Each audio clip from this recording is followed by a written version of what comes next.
warahmatullahi wabarakatuh.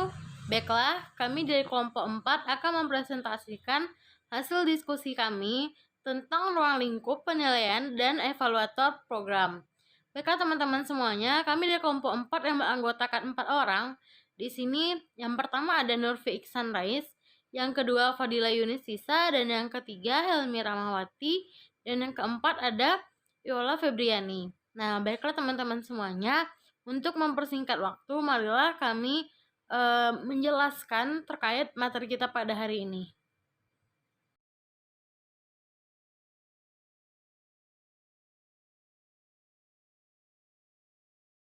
Saya Nurfi Iksan Rais akan menjelaskan materi tentang penilaian tentang kesenjangan. Nah, yang pertama yaitu pengertian tentang penilaian kesenjangan. Menurut Madaus, Sriven, dan staf LIBIM, kesenjangan yaitu berangkat dari asumsi bahwa untuk mengetahui kelayakan suatu program, evaluator dapat membandingkan antara apa yang seharusnya diharapkan terjadi dengan apa yang sebenarnya terjadi. Membandingkan kedua hal tersebut, maka dapat diketahui ada tidaknya kesenjangan, yaitu standar yang ditetapkan dengan kinerja yang sesungguhnya. Nah, dapat kita simpulkan bahwa kesenjangan program adalah sebagai suatu keadaan antara yang diharapkan dalam rencana dengan yang dihasilkan dalam pelaksanaan program. Selanjutnya itu macam-macam kesenjangan yang dapat dievaluasi dalam program pendidikan. Yang pertama yaitu kesenjangan antara rencana program dengan pelaksanaan program. Yang kedua, kesenjangan antara yang diduga atau diramalkan akan diperoleh dengan yang benar-benar direalisasikan. Yang ketiga, kesenjangan antara status kemampuan dengan standar kemampuan yang ditentukan. Yang keempat yaitu kesenjangan tujuan. Yang kelima, kesenjangan mengenai bagian program yang dapat diubah. Yang keenam, kesenjangan dalam sistem tindak konsisten. Selanjutnya yaitu langkah-langkah dalam evaluasi kesenjangan. Yang pertama yaitu desain atau definisi. Dalam desain atau definisi, fokus kegiatan dilakukan untuk merumuskan tujuan, proses atau aktivitas, serta pengalokasian sumber daya dan partisipan untuk melakukan aktivitas dan mencapai tujuan-tujuan yang telah ditetapkan. Yang kedua yaitu instalasi. Dalam tahap instalasi, rancangan program digunakan sebagai standar untuk mempertimbangkan langkah-langkah operasional program. Yang ketiga yaitu proses. Dalam tahap proses, evaluasi difokuskan pada upaya bagaimana memperoleh data tentang kemajuan para peserta program untuk menentukan apakah perilakunya berubah sesuai dengan yang diharapkan atau tidak. Yang keempat yaitu produk. Dalam tahap produk ini, penilaian dilakukan untuk menentukan apakah tujuan akhir program tercapai atau tidak. Yang kelima yaitu membandingkan. Yang keenam yaitu evaluator. Dalam tahap evaluator, menuliskan semua penemuan kesenjangan untuk disajikan kepada para pengambil keputusan agar mereka dapat memutuskan kelanjutan dari program yang telah direncanakan tersebut.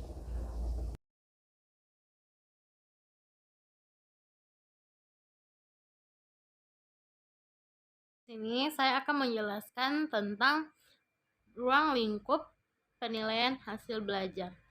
Baiklah teman-teman semuanya, lingkup penilaian pendidikan pada dasarnya, pendidikan dasar dan pendidikan menengah itu terdiri dari penilaian dari belajar oleh pendidik, penilaian hasil belajar oleh satuan pendidikan, dan penilaian hasil belajar oleh pemerintah. Nah, di sini saya akan menjelaskan terlebih dahulu apa yang dimaksud dengan penilaian hasil belajar. Nah, di sini teman-teman udah ada yang membaca dan juga ada yang udah memahami materi kita pada hari ini terkait lingkup penilaian pendidikan. Nah, di sini saya sedikit menjelas dan mengulaskan terkait apa yang dimaksud dengan penilaian hasil belajar. Penilaian hasil belajar merupakan komponen penting dalam kegiatan pembelajaran karena upaya untuk meningkatkan kualitas pembelajaran dapat ditempuh melalui peningkatan kualitas sistem penilaiannya. Sistem penilaian akan terdorong dan mendorong pendidik untuk menentukan strategi mengajar yang baik, dan motivasi peserta didik pun untuk belajar juga makin baik pula. Nah, di sini ada menurut para ahli, menurut Eko Putro Widoyoko, tahun 2009 halaman 31. Penilaian dalam konteks hasil belajar diartikan sebagai kegiatan menafsirkan data, hasil pengukuran, tentang kecakapan yang dimiliki oleh siswa tersebut dalam proses pembelajaran atau kegiatan pembelajaran.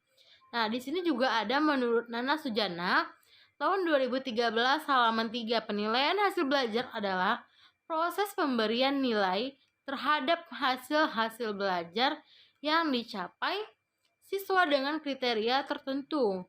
Nah, biasanya kriteria penilaian sudah ditetapkan, tinggal bagaimana peserta didik untuk mencapainya. Hasil belajar siswa pada hakikatnya adalah perubahan tingkah laku yang mencakup bidang kognitif, afektif, maupun fisikomotoriknya. Nah, dari beberapa yang saya jelaskan tadi dan beberapa menurut para ahli tadi mengenai penilaian hasil belajar, dapat di sini saya simpulkan bahwa penilaian hasil belajar merupakan sebuah proses pemberian nilai terhadap hasil belajar siswa yang telah mengikuti pembelajaran baik dalam segi kognitif, afektif maupun fisikomotoriknya dalam pembelajaran. Nah, ini tentunya juga selain kita mengetahui tentang apa yang dimaksud dengan penilaian hasil belajar tadi, tentu kita juga harus mengetahui terlebih dahulu itu tujuan penilaian. Kenapa sih penilaian itu dilakukan? Nah, disinilah kita harus mengetahui kenapa kita perlu melakukan tujuan tersebut gitu. Nah, baiklah, di sini ada beberapa tujuan dalam penilaian. Yang pertama itu ada penilaian hasil belajar oleh pendidik bertujuan untuk memantau dan mengevaluasi proses kemajuan belajar dan perbaikan hasil belajar peserta didik itu saling berkesinambungan. Nah, yang kedua, penilaian hasil belajar oleh satuan pendidikan bertujuan untuk menilai pencapaian standar kompetisi lulusan untuk semua mata pelajaran yang ada di sekolah. Nah, di sini terakhir ada lagi penilaian hasil belajar oleh pemerintah. Tujuannya agar mendapatkan penilaian pencapaian kompetensi lulusan secara nasional pada mata pelajaran tertentu. Nah, itu biasanya mata pelajarannya itu ada matematika, bahasa Inggris, bahasa Indonesia, dan IPA biasanya. Nah, selanjutnya ada lagi prinsip-prinsip penilaian. Selain kita mengetahui tujuan dari penilaian, kita harus mengetahui terlebih dahulu prinsip-prinsip apa saja yang ada dalam penilaian. Nah, di sini ada beberapa prinsip. Yang pertama ada sahih. Ada yang tahu itu sahih itu apa? Ya, sahih itu berarti penilaian yang didasarkan pada data yang mencerminkan kemampuan yang diukur. Nah, itu sahih. Sedangkan objektif merupakan penilaian yang didasarkan pada suatu prosedur atau langkah-langkah dan kriteria yang jelas tanpa dipengaruhi oleh subjektivitas penilaian.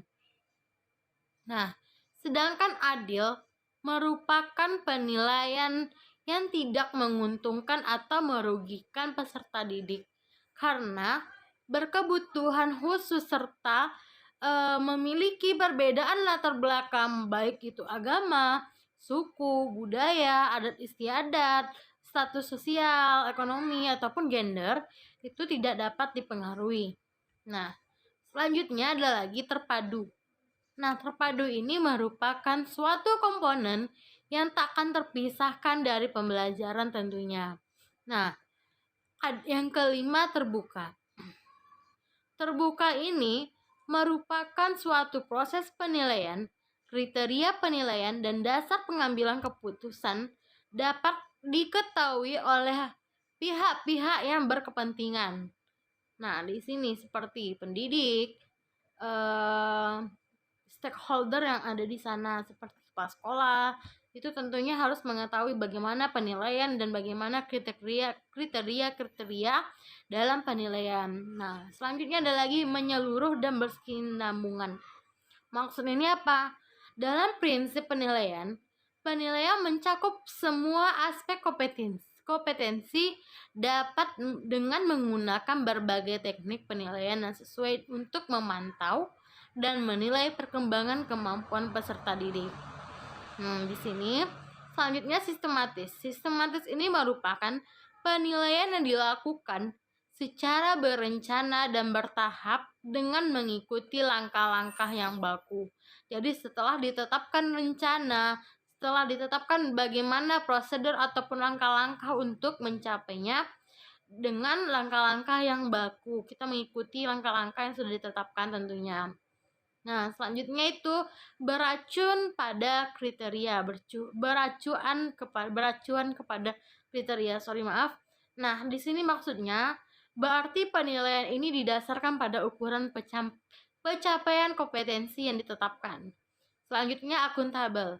Akuntabel ini merupakan suatu penilaian yang dapat dipertanggungjawabkan, baik secara segi mekanismenya maupun prosedurnya, tekniknya maupun hasilnya.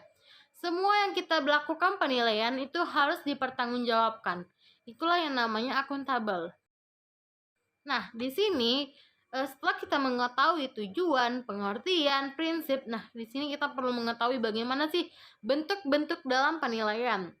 Nah, bentuk-bentuk dalam penilaian hasil belajar peserta didik itu meliputi yang pertama, penilaian hasil belajar oleh pendidik dilakukan dalam bentuk ulangan, pengamatan, penugasan maupun bentuk lainnya. Nah, sepertinya kita juga melakukan seperti yang kayak gitu.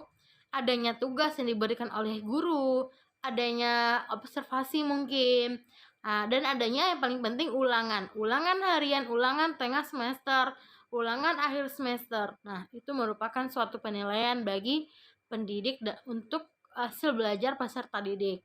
Nah, selanjutnya penilaian hasil belajar oleh satuan pendidikan dilakukan dalam bentuk apa? Dalam bentuk ujian sekolah atau ujian madrasah. Kita juga pernah mengalaminya, ujian sekolah yang kita lakukan. Nah, selanjutnya ada lagi bentuk hasil belajar dari pemerintah oleh pemerintah yang dilakukan dalam bentuk itu seperti UN maupun bentuk lainnya. Nah, sekarang tidak ada UN, mungkin itu penilaiannya berbeda lagi. Nah, selanjutnya ada lagi mekanisme dalam penilaian. Mekanisme dalam penilaian itu hasil belajar oleh pendidik ada beberapa mekanisme. Yang pertama itu perancangan strategi pemilihan oleh pendidik dilakukan pada saat penyusunan RPP berdasarkan silabus. Nah, jadi RPP sangat penting dalam melaksanakan proses pembelajaran karena kita bakalan berpedoman pada RPP yang kita buat. Itu harus sesuai dengan silabus yang udah ada. Jadi semuanya kita buat berdasarkan silabus yang udah ada RPP-nya tersebut agar tercapainya suatu tujuan dalam pendidikan. Nah, selanjutnya penilaian aspek dilakukan melalui pengamatan dan teknik penilaian lain yang relevan dan pelaporannya menjadi tanggung jawab wali kelas ataupun guru kelas. Nah, di sini penilaian sikap sangat penting yang akan dilakukan oleh wali kelas sendiri. Baiklah, selanjutnya ada lagi penilaian aspek pengetahuan. Di sini maksudnya itu melalui tes tertulis, tes lisan maupun penugasan sesuai dengan kompetensi yang dinilai. Nah, jadi untuk mekanisme penilaian itu penugasan, ulangan-ulangan yang dilakukan itu tentunya maupun tes itu merupakan suatu mekanisme dalam penilaian.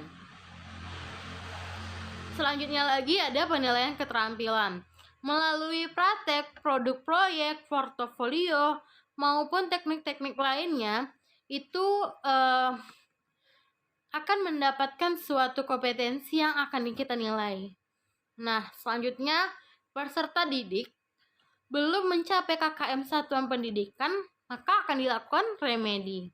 Nah, itu merupakan mekanisme juga. Selanjutnya, hasil penilaian pengetahuan dan keterampilan peserta didik disampaikan dalam bentuk angka maupun deskripsi.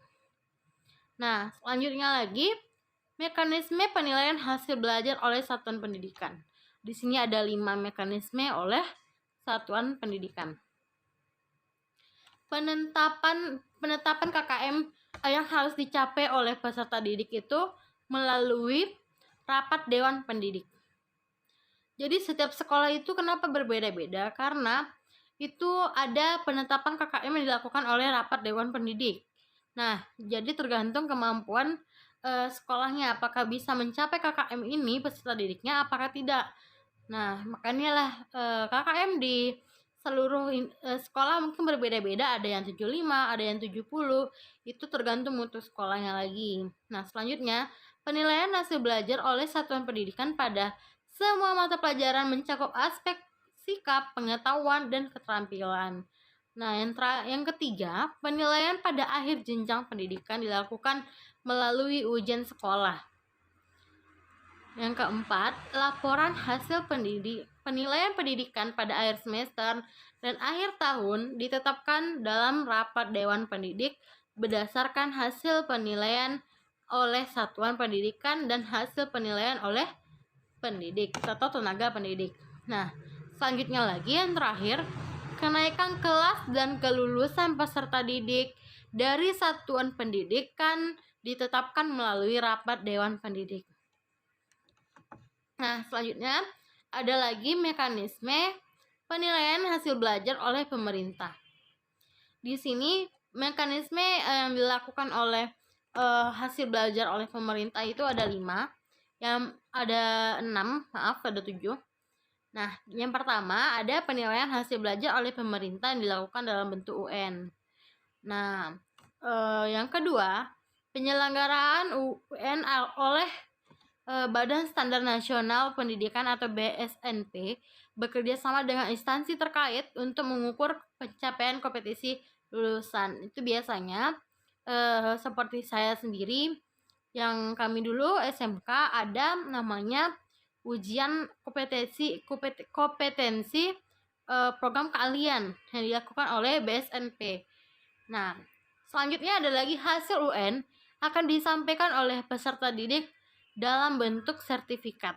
Nah, biasanya kita juga mendapatkan bagaimana ijazah, namanya ijazah ataupun sertifikat kelulusan itu yang mana terdapat nilai-nilai hasil UN kita. Nah, selanjutnya ada lagi hasil UN disampaikan kepada satuan pendidikan untuk dijadikan masukan dalam perbaikan proses pembelajaran.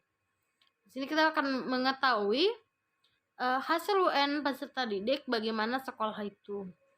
Selanjutnya yang kelima, hasil UN disampaikan oleh pihak-pihak yang berkepentingan sebagai dasar untuk pemetaan mutu program ataupun satuan pendidikan, pertimbangan seleksi masuk jenjang pendidikan berikutnya, serta pembinaan dan pemberian bantuan kepada satuan pendidikan dalam upaya untuk meningkatkan mutu pendidikannya, gitu.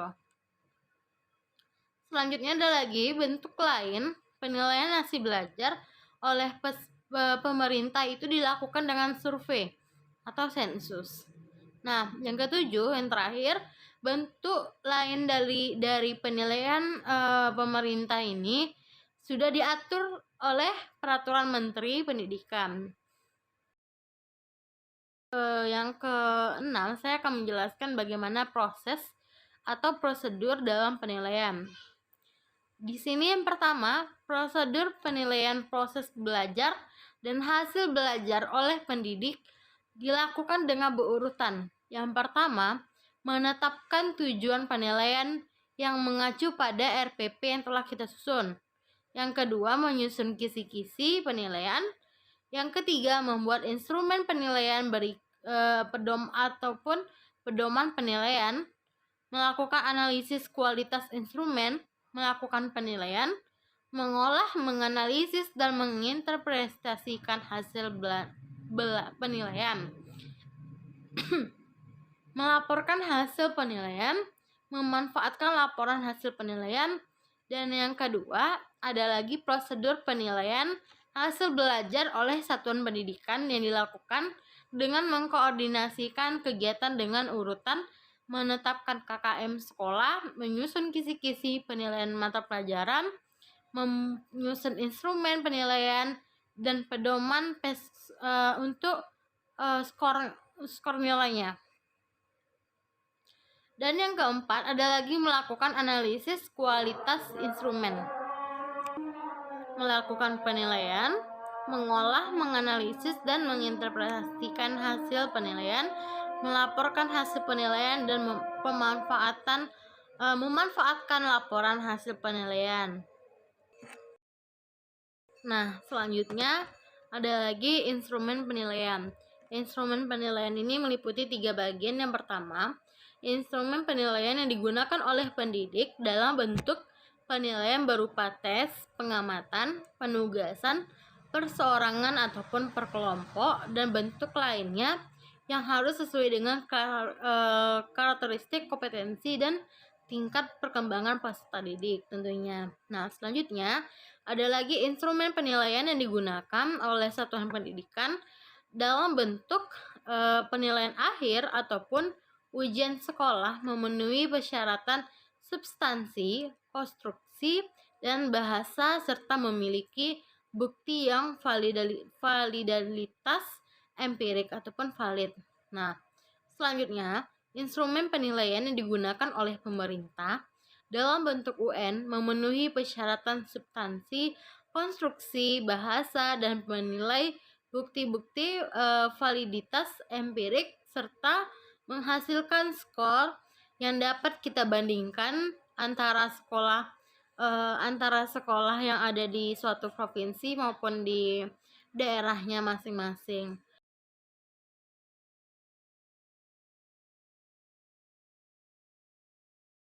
Di sini saya akan melanjutkan materi tentang jenis-jenis dari evaluator program.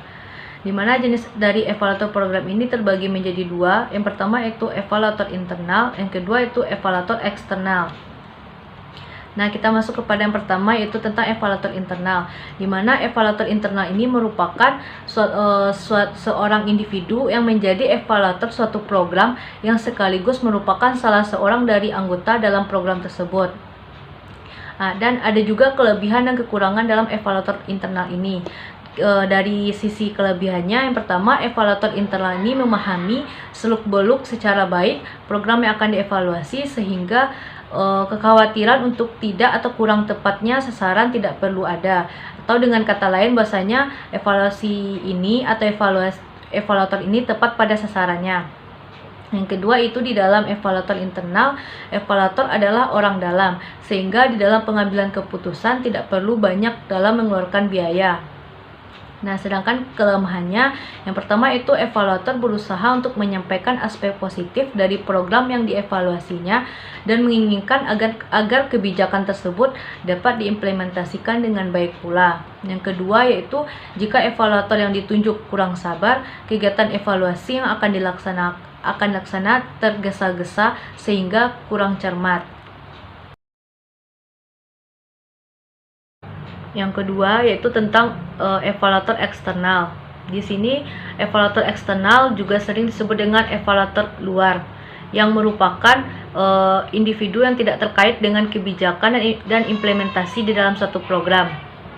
Di sini individu tersebut berada di luar dan diminta untuk melakukan pengambilan keputusan dan untuk mengevaluasi keberhasilan program atau keterlaksanaan kebijakan yang akan diputuskan. Di dalam evaluator eksternal ini juga ada kelebihan dan kekurangannya. Yang pertama itu kelebihannya. Kelebihan dari evaluator eksternal dapat kita lihat, yang pertama itu eksternal dapat bertindak secara objektif selama melakukan evaluasi dan dalam pengambilan keputusan. Yang kedua itu seorang ahli yang dibayar biasanya akan mempertahankan kredibilitas kemampuannya, dan dengan begitu evaluator eksternal akan bekerja secara serius dan hati-hati. Sedangkan kelemahannya, yang pertama yaitu evaluator eksternal adalah orang baru yang sebelumnya tidak mengenal tentang kebijakan program yang akan dievaluasi. Yang kedua yaitu pemborosan dalam pengambilan keputusan atau kebijakan. Di sini maksudnya yaitu dalam hal ini bertindak sebagai sponsor dan harus mengeluarkan dana atau honor yang cukup banyak untuk membayar evaluator eksternal tersebut.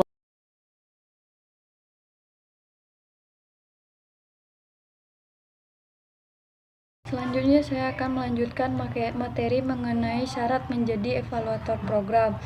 Di mana untuk dapat menjadi seorang evaluator program haruslah memenuhi syarat-syarat sebagai berikut. Yang pertama yaitu menurut Taib Nasi dalam Rusdi dan Tin, seorang evaluator program haruslah mempunyai ciri-ciri sebagai berikut, yaitu yang pertama mengetahui dan mengerti mengenai teknik dan metode penelitian. Yang kedua, mengerti tentang kondisi sosial dan hakikat objek yang akan dievaluasi.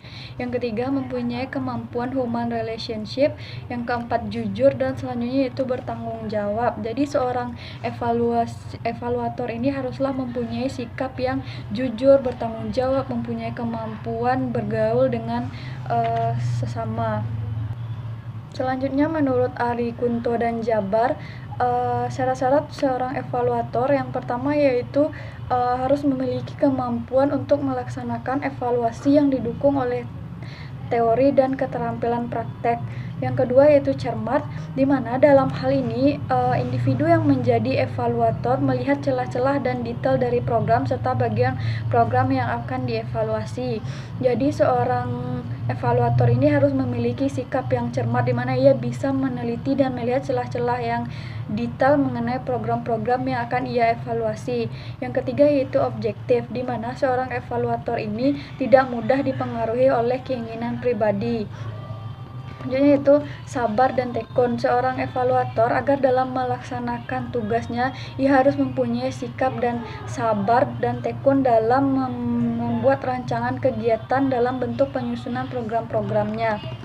Yang ketiga itu hati-hati dan bertanggung jawab, yaitu seorang evaluator haruslah melakukan pekerjaan evaluasi dengan penuh pertimbangan.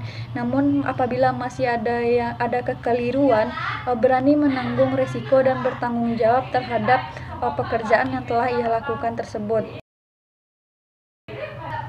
Dan menurut Ari Kunto dalam Rusdi menyatakan syarat untuk menjadi seorang evaluator program ini yang pertama yaitu memahami materi. Seorang evaluator harus memahami tentang seluk-beluk program seperti tujuan, komponen, variabel, jangka waktu atau penjadwalan kegiatan, pelaksana program, dan sistem monitoring dalam kegiatan program tersebut. Yang kedua yaitu menguasai teknik.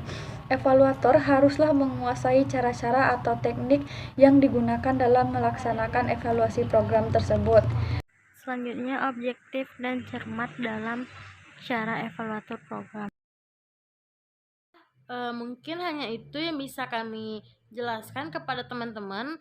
Apabila ada kekurangan dan ada kesalahan dari kami, baik dalam tingkah laku maupun perkataan kami dalam presentasi, mohon dimaafkan. Wabillahi taufiq wal hidayah. Wassalamualaikum warahmatullahi wabarakatuh.